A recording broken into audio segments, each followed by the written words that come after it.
Glória a Jesus. Amém, amém. Toda a glória pertence a Ele de verdade. A gente não esquece disso, né? Porque é um pouquinho. Mas é dele. É melhor devolver para Ele. A quem pertence. Amém. Não é? Amém. Então, o Evangelho é muito proposital, vamos dizer assim, né? Muito real, porque fala desse rei a quem a glória pertence, sobre todas as nações, sobre todas as nossas vidas. Amém. E hoje eu quero fazer um pequeno panorama, uma visão geral assim, do livro de Ezequiel, uma resumida no livro de Ezequiel e uma aplicação naquilo que, à medida que eu fui lendo, fui vendo, o Senhor foi me mostrando.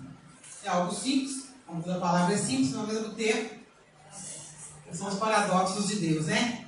Tudo é simples, mas a aplicação e a vivência é que pega a gente assim na curva, para que a gente decida o que a gente quer de verdade.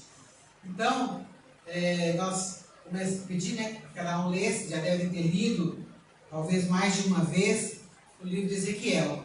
E é um livro muito profundo, um livro profético, um livro muito intenso, que manifesta ali os atributos comunicáveis e incomunicáveis de Deus.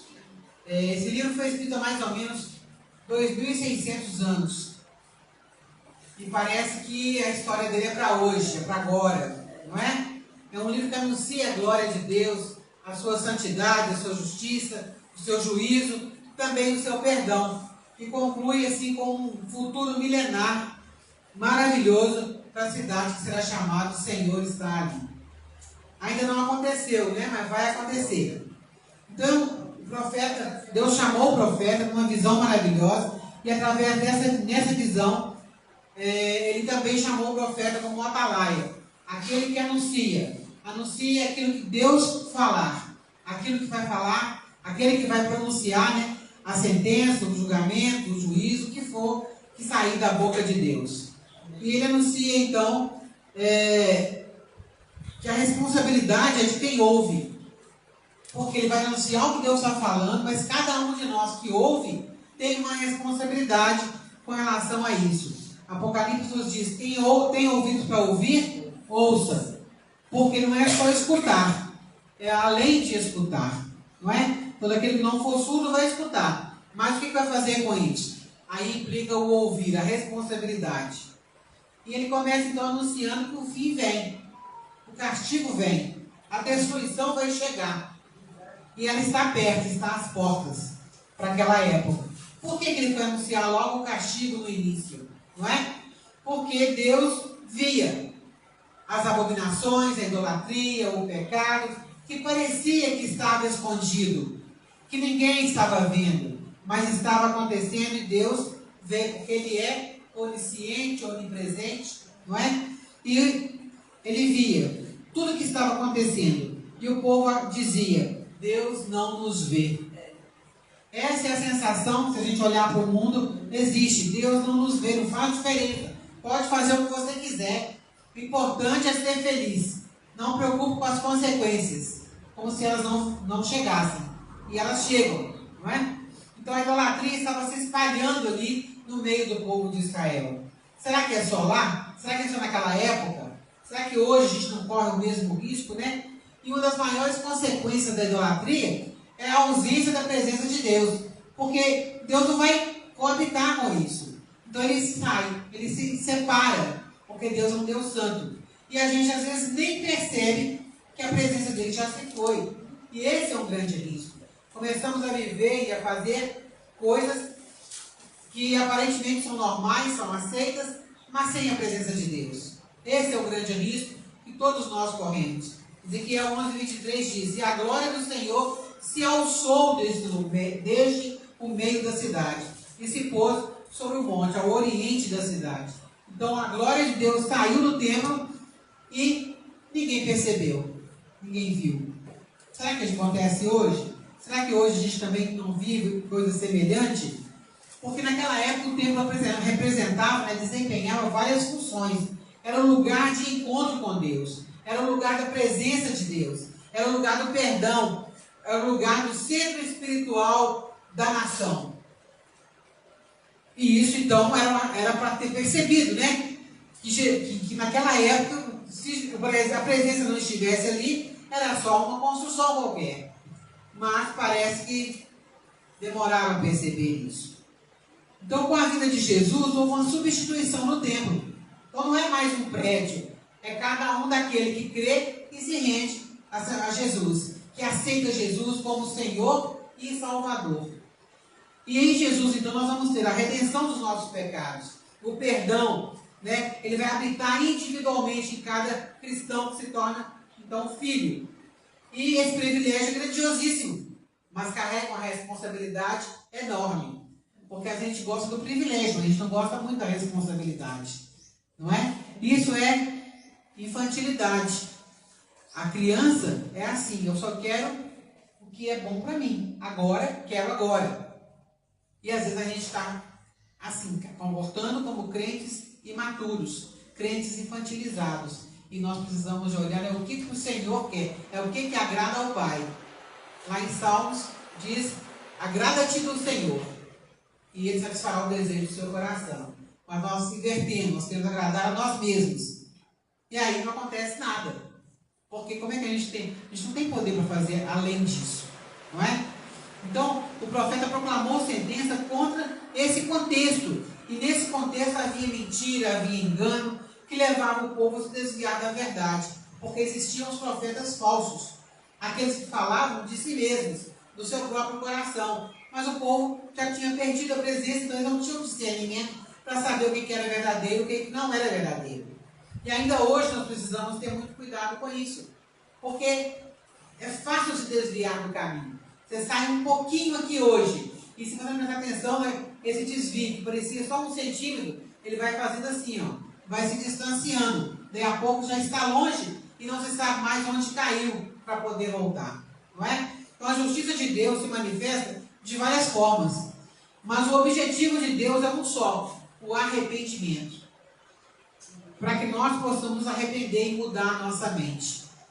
A nossa mente é muito influenciada pelo meio que nós vivemos, pela nossa cultura sem Deus.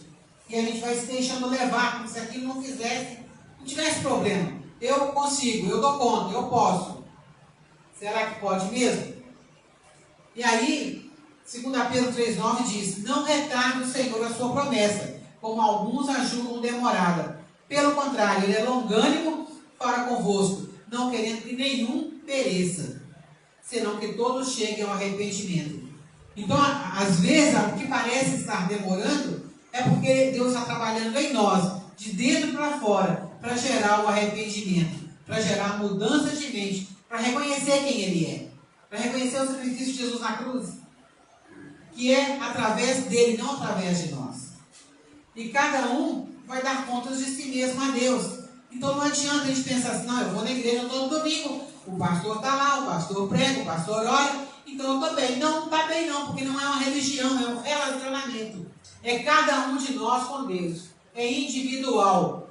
Não tem como transferir essa responsabilidade. Não é porque o pai é super crente que o filho vai ser crente.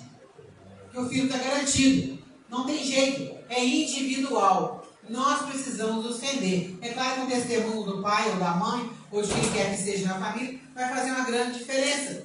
Porque vai ter uma forma de balizar o que é e o que não é. O santo e o impuro. Mas a decisão, ela é particular. Ela é individual. Cada um de nós precisa entender esse chamado de Deus e precisa entender que vamos comparecer diante de Deus individualmente para prestar conta da nossa vida. Então Ezequiel denuncia esse contexto, esses maus pastores, que na verdade eram maus governantes, que naquela época não existia a separação entre o governo, entre Deus, a fé e o Estado, né? Era um governo teocrático. Então os governos tinham a responsabilidade de cuidar do povo e de manifestar a glória de Deus. E Ezequiel denuncia isso, porque os governantes estavam cuidando de si mesmos, comendo a gordura das ovelhas, tosquiando as ovelhas, tirando tudo que podia para que eles mesmos tivessem uma vida regalada. Não é? Então isso significa que eles buscavam os próprios interesses e não pastoreavam o rebanho de Deus, que era o povo. Será que acontece alguma coisa semelhante hoje? Não, né? Pois é. Mas Jesus, ele é o bom pastor. E o bom pastor dá a vida pelas ovelhas. Ele dá, já deu a vida por nós. Quem poderia fazer isso, senão o próprio Deus, senão o próprio Senhor que nos ama com amor eterno? Com toda essa situação, a gente olha e pensa assim, não tem mais jeito, está perdido, acabou. Humanamente sim, mas o nosso Deus é um Deus de misericórdia. É um Deus que busca o arrependimento. E onde há arrependimento, há restauração. E Deus mostra isso, né, no livro de Ezequiel, no capítulo 37, no Vale dos Ossos Secos. Quando ele pergunta, pode esses ossos viverem? Só ele poderia dar a resposta. E ele diz, sim, pode viver. Então existe uma promessa de renascimento para Israel. Um renascimento que vai acontecer ao longo do tempo aí. A gente não sabe quando, para o reino milenar. Mas só o surgimento da nação de Israel foi um dos maiores milagres do século XX. Porque era impossível, humanamente falando, existir. Isso é prova da fidelidade de Deus e da veracidade da palavra de Deus. Então a glória do Senhor voltará e haverá um renovo do Senhor. As águas fluirão e vão gerar vida por onde passarem, trazendo alimento, trazendo restauração, trazendo vida, porque as águas são as águas do Espírito. Por onde ela passar vai haver vida. Nós precisamos assimilar essa verdade e nos render para que essa água chegue até nós e que flua através de nós para gerar vida. Então aquele lugar será chamado, o Senhor está ali. Nós queremos o Senhor estar ali. Mas para isso é preciso passar pelo processo de arrependimento, de mudança, de rendição, de entrega. E isso é particular. O Deus de Abraão, o Deus de Jacó, de Isaac e de Jacó, ele governa soberanamente, ele não mudou, ele é o mesmo. Então o que mudou? O que muda? O que muda é a nossa atitude, o nosso coração, a nossa observância, né, da palavra de Deus, daquilo que o Senhor fez e faz por nós. Então quando a gente observa essa sequência de fatos, de situações do livro de Israel, do livro de Ezequiel, para o povo de Israel, é também para a sua igreja, é também para cada nação. Porque ele é amplo, ele é aplicável a todos nós, porque nós todos somos criados em imagem e semelhança do Senhor, e todos nós temos a possibilidade de nos render, de nos arrepender e deixar que Ele seja Deus na nossa vida. Qual que era a grande diferença entre a nação de Israel e o povo das outras nações? A presença de Deus.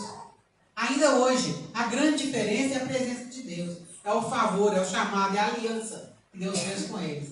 Fora isso, não existe outra diferença. Qual a diferença entre a nossa vida e a vida do outro que não tem Jesus? É Jesus, é o Senhor. Porque fora do Senhor não há diferença, não é? Então, esse ponto da presença de Deus é de extrema importância. Como que está a presença de Deus na sua vida? Com o passar do tempo, o povo foi se acostumando ali. E tudo, o pecado foi ficando familiar. Cada um fazia o que queria, do jeito que queria. E achava que estava tudo bem. Porque, afinal de contas, estava garantido que o templo estava ali. Perderam a noção da presença de Deus e da santidade. E as abominações começaram a acontecer. Um pouco aqui, um pouco ali. E foi levedando toda a massa. Não é? E nós precisamos ser alertados através desse livro para a nossa vida hoje, como igreja do Senhor, como povo de Deus. Porque a gente também corre esse mesmo risco. A gente vai se distanciando. A gente ouve um comentário aqui, experimenta uma injustiça ali, e a gente vai fechando o nosso coração, e o nosso coração vai se esfriando com relação às promessas de Deus, ao chamado dele para nós. E essas circunstâncias vão nos tirando da presença de Deus. E a gente vai perdendo, esquecendo a quem pertencemos, quem é o Senhor da nossa vida. Cremos em Jesus como Salvador. E Ele é nosso Salvador. E a salvação é dada pela fé. É obra dele, é algo que vem dele. Efésios nos diz, porque pela graça sois salvos, mediante a fé, isso não vem de vós, é dom de Deus. Essa parte é a parte mais fácil. Porque eu não tenho o que fazer nada, eu só preciso crer. Aceitar que Ele morreu por mim, que Ele deu a vida por mim. Mas não é toda a história. Tem uma outra parte da história que é mais séria. Ele nasceu, Ele veio para quê? Para ser Senhor. A Romanos 14:9 diz, foi precisamente para este fim que Cristo morreu e ressurgiu, para ser Senhor, tanto de mortos como de vivos. E eu não sei se você já percebeu isso, parece que a gente está esquecendo que Ele é Senhor. A gente só pensa nele como Salvador. E aí a gente perde uma grande parte do mistério, do chamado, de quem nós somos e a quem pertencemos. Por quê? Porque ser Senhor implica em uma rendição, implica em uma submissão, implica em abrir mão de mim e aceitar que eu tenho um dono. E isso não é muito politicamente correto, aceitável. Como assim? Você tem um dono? E aí a gente não quer, a gente quer ser dono de nós mesmos. Não é? A gente quer falar que a gente tem a autoridade. E é preciso então restaurar isso aí, buscar de volta. Porque Ele é Senhor. Senhor não é um título. É quem Ele é. É quem Ele é. Ele morreu e ressuscitou para ser Senhor, para ser o nosso dono. Ele nos resgatou, Ele nos comprou com sangue, Ele nos tirou da lama, do pecado, da prostituição, de tudo que fosse contrário, tudo que é pecado, para nos dar uma vida nova, para nos fazer filhos. Então nós temos um dono, nós temos um Senhor. Não dá para continuar fazendo do meu jeito, não dá para continuar andando do meu jeito. Quem faz tudo do seu jeito é infantilizado, é criança, é pirracento, é birrento. E o Senhor quer uma família de filhos maduros, filhos semelhantes a Jesus, que está lá em Romanos 8:29. Então nós precisamos crescer, amadurecer. E isso implica em abrir mão do meu jeito de ser, do meu querer. Claro que nós temos características individuais. Isso não é errado. Mas eu preciso me submeter ao senhorio de Cristo. A igreja do Senhor precisa se submeter ao senhorio de Cristo. E muitas vezes isso vai implicar em perdas. Perdas de quê? Às vezes de amizade, às vezes de um familiar, às vezes de um convívio, às vezes de uma festa, não sei.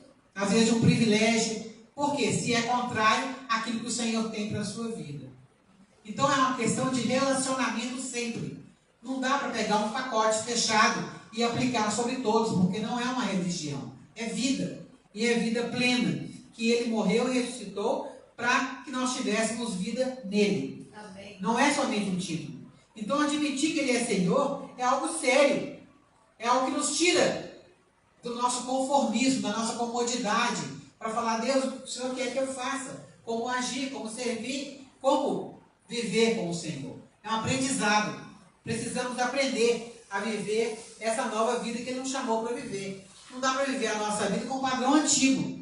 Porque o padrão antigo não serve mais. Se servisse, não precisava de Jesus ter morrido na cruz. Não é? Então, quando a gente age do nosso jeito, fazendo do nosso jeito, ou o que a gente acha que é, a gente está agindo de modo infantilizado. A gente não está sendo maduro. E a maturidade com Deus não tem a ver com o tempo de crente. Tem a ver com a rendição. Tem a ver com a submissão. Tem a ver com o tanto que você ama. Não é? Ontem eu vi uma cena que eu fiquei olhando e pensando. Por que aquela mulher era tão submissa e tão serva daquele marido? Não sei nem se eu posso falar isso aqui assim, mas eu achei interessante. Ela era grata. E depois ela foi falar e falou assim, Ele me deu um nome, criou meus filhos. Então ela era grata. E por ser grata, ela fazia tudo para Ele. O que Jesus fala? Quem mais perdoou, mais amou. Será que a gente foi pouco perdoado? Será que o nosso pecado não era tão grande assim? Então tudo bem? Foi só um pouquinho de pecado que Jesus perdoou? Não. A ira de Deus estava sobre nós. Independente do nosso pecado, porque a nossa natureza é pecaminosa. E nós fomos livres da ira de Deus. Imagina. A ira de um ser humano já é terrível. Imagina a ira de Deus. Ele nos libertou dessa ira, para que tivéssemos vida com Ele. Então é algo muito maior do que a nossa mente consegue captar. É algo espiritual. E nós precisamos do próprio Deus para nós entendermos e nos rendermos e servi-lo com amor e com dedicação. Percebe? A coisa é muito mais séria. É muito mais séria do que a gente às vezes está acostumado a fazer.